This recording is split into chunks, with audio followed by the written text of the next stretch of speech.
Welcome to Fast Effect Double Speed Magic the Gathering from ELD's Time Vault games in Bellingham, Mass. We are playing live over Discord, and this is the finals of our Wednesday night Legacy. We've got Burn here, kind of a perennial underdog in Legacy, and it is a uphill battle here as we've got a Plateau enabling a Goblin Guide versus Matt on Eureka, one of the stronger decks in the format.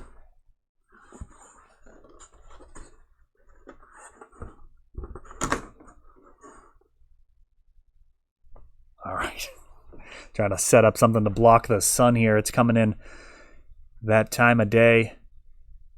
A brutal angle. Now these plateaus enabling a double suspended Rift Bolt.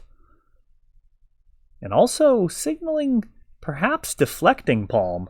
That could be a really fun answer. White Splash is an interesting choice for Burn. Much more common in Modern than it is in Legacy. But we've got a show and tell. And what are we getting here? Sulfuric Vortex? Oh, wow. That's spicy. Sulfuric Vortex is going to prevent the life gain from Gristlebrand. And Matt's life total now dangerously low as he's taken 4 off of Goblin Guide, and now another 6 off of Rift Bolts. And what do you do here? If you draw 7, you're in Bolt range. And if you just wait, you're dead as well. This is really a trying spot here, as Burn has some spicy main deck interactions with Eureka. We've got a Cunning Wish. Let's see what he's got a Hydroblast.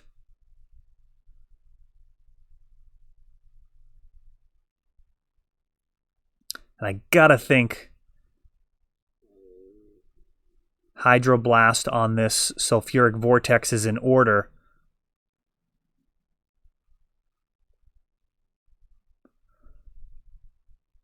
Wow.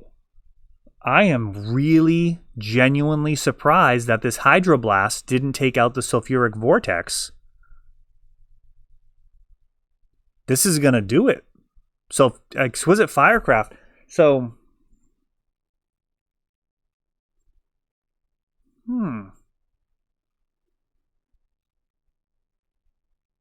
I feel like you got to blow up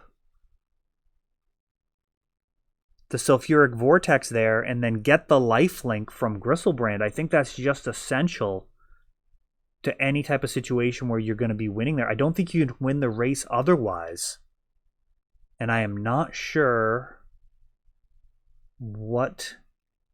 if I'm missing something or if Matt missed something there. Feels like Matt missed something.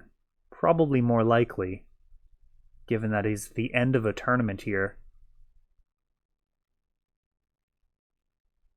Not sure which is easier, watching at double speed or playing with stuff on the line.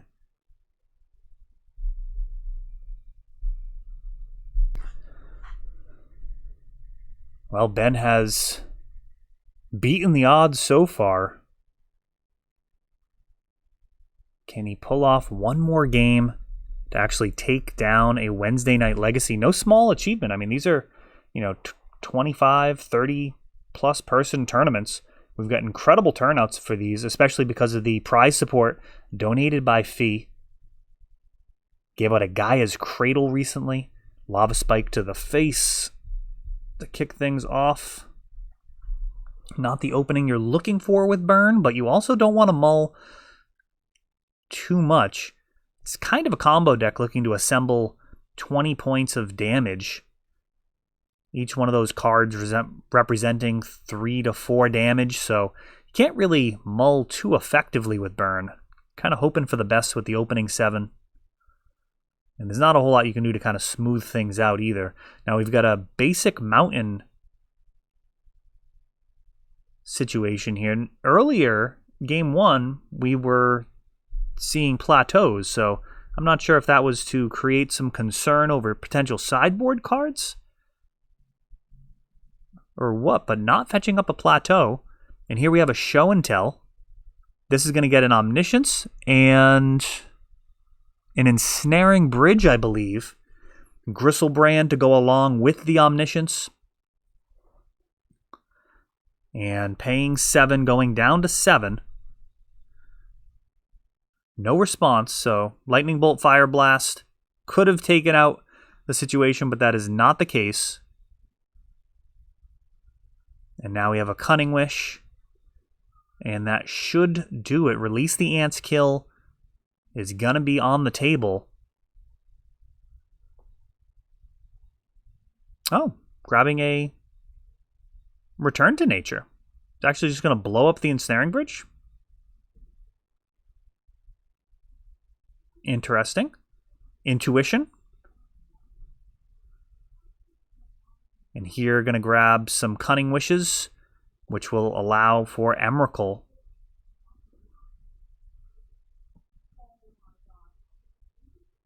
So Shared Summons is going to be able to grab a Gristlebrand and an Emrakul out of the deck and cast Emrakul to take an extra turn as Matt picks that one up. I'm not sure if he doesn't have Release the Ants currently in the sideboard, or he's just not trying to give that information. Really depends on how much he thinks Ben has been playing Legacy and how familiar he is with those lists. When somebody's on burn, there is a higher than normal probability that they're new to the format, which means you may not want to tip your hand too much during the match. After the match, probably a good idea to clue them in on anything that they might not be aware of if they're agreeable to that type of discussion after. Letting them know about the instant speed kill if they've never seen it before would be welcome. We've had some really fun stories with so many new people playing thanks to the incredible prize support.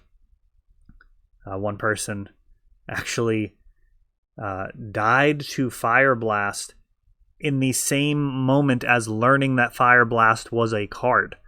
Like they just like were playing their match and they were figuring out what could happen and they were counting their opponent's mana and they're like, oh, okay, I think I'm fine here. And they died to like double Fire Blast and they just had literally no idea that that existed, which I was a little bit envious of because that's what Magic used to be. Like that doesn't happen anymore. You're not in a situation where you're just facing a card that you've never heard of practically ever. Whereas that was all Magic was back in the day. So it kind of lost a little bit of that identity of, you play somebody from a new town that you've never met before. And all of a sudden, they've got cards that you've never seen and you've got to read them and figure out how they're going to interact. So that's a really cool thing and just awesome to have people getting into the format. Goblin Guide has done a little bit of work and will continue chipping away. Eidolon, important enough to Force of Will.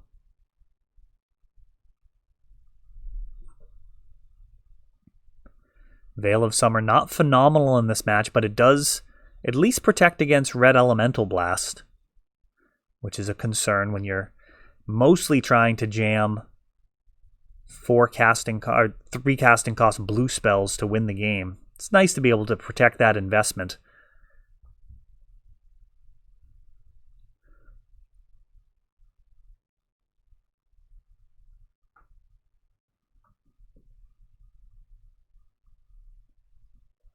Though it is also very tempting to take them out if you have sideboard cards that could be better.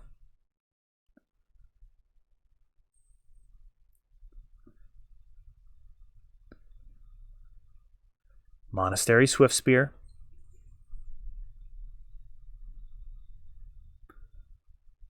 Shows a Gristlebrand. It's going to be joining in the fun pretty soon.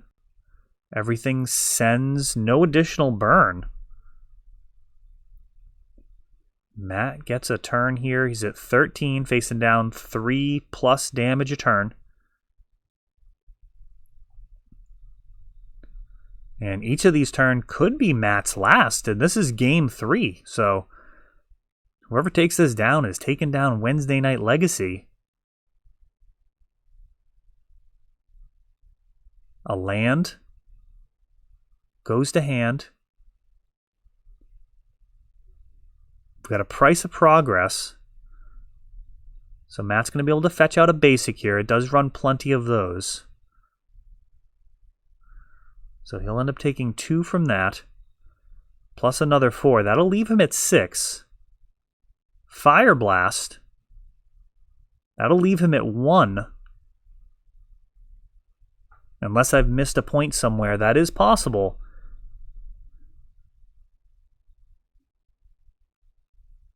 Cunning Wish.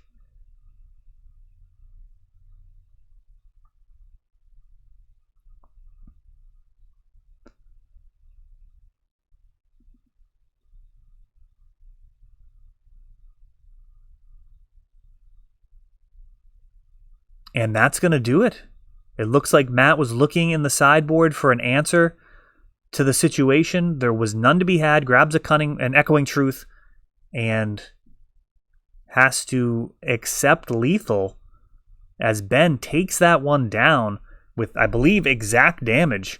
Burn getting there through a field of combo decks and more. Score 1 for the Red Mages. That is all for this one, but don't worry, there is a lot more. You can check out our older videos, and we're always putting out new videos from ELD's Time Vault Games in Bellingham, Massachusetts. If you want to help the channel, of course, you can like, subscribe, share, tap that notification bell so you can know the next time our new videos come out. Thanks for watching.